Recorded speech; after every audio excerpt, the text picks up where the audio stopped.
You'll remember my last interview with our friend Reverend Majed al-Shafie. He had returned from the edges of the Islamic State, where he helped rescue and redeem some of the rape slaves that had been imprisoned by the Islamic State. Majed al-Shafie joins us again today. Great to see you again. Pleasure. And thank you for the work you do. We got a tremendous viewer response from our last conversation, but now you have a new mission to a different destination, namely Washington, D.C., on a separate subject. Tell me a bit about that. The American-Iranian deal is really the next catastrophe that will happen in North America and in the Middle East.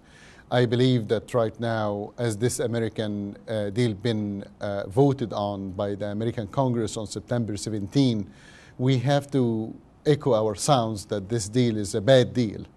And a bad deal, you don't vote yes on a bad deal, you reject a bad deal.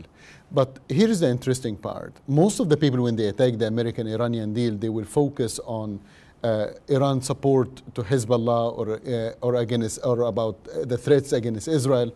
But not many people will see that the main victims and the first victim of this Iranian deal is the Iranian people themselves, that they are in Iran right now seeking democracy. A few years ago, there was Green Revolution where the Iranian people raised against their own regime seeking true democracy. The Iranian regime sent 90,000 soldiers to kill their own people in the street while the West remained silent. Now, this deal will ensure $100 billion to $150 billion in the Iranian regime hand. They are free to buy the weapon that they want. They are free even to inspect their own nuclear facilities. Who you think will be the first will pay the price for that? Right. Well, that's a very good point. I mean, this is a foreign affairs treaty, so most of the thinking is international relations, but you're focused, I mean, Iran is an enormous country. There's a very large population, and it's actually, there is some ethnic and religious diversity. Give me some examples of how the Ayatollahs treat their own citizens. Well, let's start by women's rights, because as always, women's rights is the first to sacrifice and the first to see the true persecution. Women in Iran have no rights. They've been stoned to death. They've been raped. If an Iranian woman gets raped, if she went to the court, she will be accused by adultery. In the end, she will be the one, the victim, will be killed. Even a Canadian citizen was raped by Iranian authorities. Absolutely. This will be Zahra. She is a journalist that she was arrested in Iran and she was raped. She was by killed. The government. Like it was a political act of rape that's so Stone Age. It's so shocking to me. Anyway, I interrupt you. Give me more examples. So women's rights obviously were the you will have the minority rights. So we jump on the Christians' persecution in Iran. We'll talk about the Baha'i persecution in Iran. You are talking also about the Sunnis persecution in Iran, because Iran normally will be Shia country.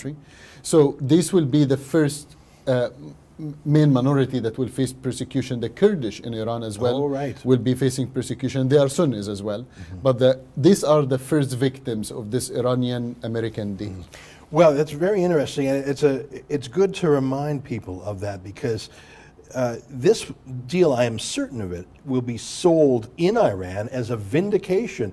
We're not a rogue nation anymore. We are accepted. We are polite company. What we do to our own people has now been vindicated by the United Nations and by Barack Obama himself, a liberal Democrat. So I can imagine that not just the propaganda value domestically, but how they could naturally think, well, we've been doing this for years and it's been approved and we don't have to make any changes. The world must think this is okay. The problem that we are facing is really the American administration, is not the Iranian regime. The Iranian regime was very clear. Even during signing the agreement, they say that we want to destroy the United States, we want to destroy Israel, we'll continue to support the terrorist organizations such as Hamas and Hezbollah.